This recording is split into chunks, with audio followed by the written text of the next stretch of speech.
আপনি কি জানেন আমরা প্রথম যখন উত্তেজনার ঠেলায় ফেসবুক আইডি খুলে ফটো আপলোড দেই, সেই ফটোগুলোর কমেন্টগুলো কীরকম ছিল? যদি জানতে চান তাহলে অবশ্যই সম্পূর্ণ ভিডিওটি দেখবেন, আর ভালো লাগলে আপনার বন্ধুদের শেয়ার করে দিবেন। বেইমানি করা শিখি নাই, সাপোর্ট নেবেন, সাপোর্ট দিবেন, পাশে থাকলে পাশে পাবেন ইনশাল্লাহ। নিউ পোস্ট, সাপোর্ট চাই, প্রোফাইলটা ঘুরে আসার দাওয়াত রইল, পাশে থাকলে পাশে পাবেন 100% ব্যাক টু ব্যাক। ছবি তো নয়, যেন একটি সুন্দর তাজা গোলাপ ফুল। ইয়া আসলে একটা দুর্দান্ত ছবি, অসাধারণ মুখভঙ্গি আর চোখের দৃষ্টি, মিষ্টি মুখের হালকা দুষ্টু হাসিতে চেহারা আরো বেশি ফুটে উঠেছে। চুলের স্টাইলটা বলতে হয় না, আর পোশাকের তো যেমনই রং তেমনই ডিজাইন, সব মিলিয়েও অসাধারণ লাগছে।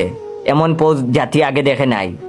ছবিটির অসাধারণ ব্যাকগ্রাউন্ড আমার মনকে ছুঁয়ে গেছে।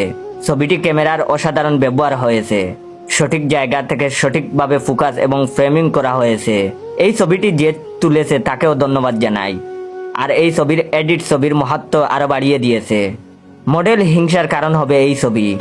অসাধারণ মডেল, ফটোগ্রাফার, লোকেশন এবং এডিটের মিলবন্ধনের কারণেই আমি এত সুন্দর ছবি দেখতে পাচ্ছি। এমন ছবি ফেসবুকবাসী ও সারা বিশ্ববাসী আবার দেখতে চায়। শেষে কিছু আবেগগীত কথা বলতে চাই।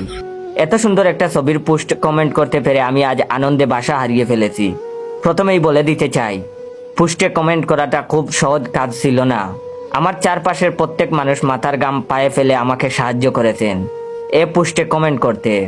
এজন্য আমি সবার আগে ধন্যবাদ দিতে চাই স্যার মার্ক জুগারবার্গকে।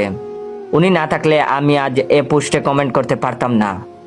আমি ধন্যবাদ দেব আমার দাদাকে, যার জন্ম না হলে আমার বাবার জন্ম হতো না। ওয়েট, ভিডিওটা শেষ করার আগে আপনাদের কাছ থেকে একটু সময় নিচ্ছি। আপনারা আমার ভিডিওতে কমেন্ট করেন, জয় ভাই নতুন নতুন ভিডিও দেন না কেন?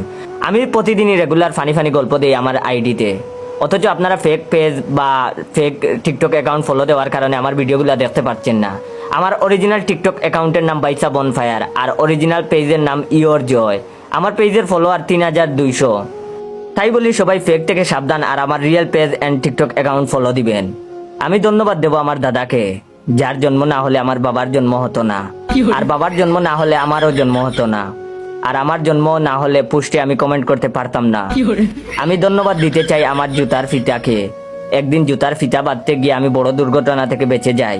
আমি আরো কিছু লিখতে পারছি না, কারণ আমি আবার বেশি প্রশংসা করতে পারি না, বেশি কথার কমেন্ট লিখতে পারি না। আপনার পোস্ট কমেন্ট করতে পেরে আমার হাত কাঁপছে, আনন্দে আমার চোখ বেয়ে জল গড়িয়ে পড়ছে।